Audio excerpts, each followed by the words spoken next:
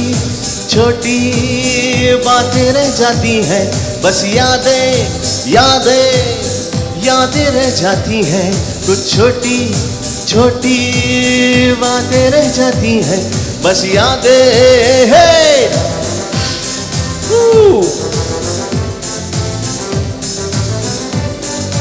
Canteen में table बजा के गाना तो गाया होगा।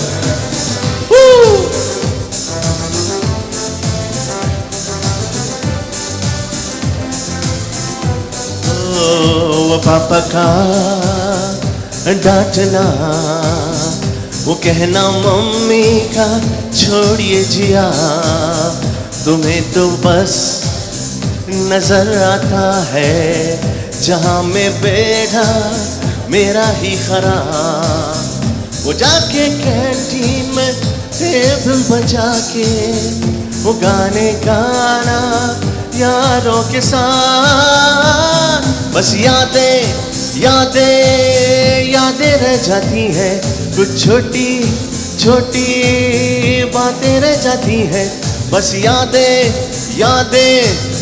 फास्ट की खूबसूरत यादें। और ये फंक्शन माशाल्लाह आप लोगों ने चार चांद लगाए आके, जाते जाते सब यही कहेंगे यादें रह जाती हैं। इंशाल्लाह आप लोगों को दोबारा एंटरटेन करेंगे विद लाइव बैंड इंशाल्लाह। Normally we don't sing on karaoke, लेकिन मिलते हैं ब्रेक के बाद। थैंक यू यार राफेल।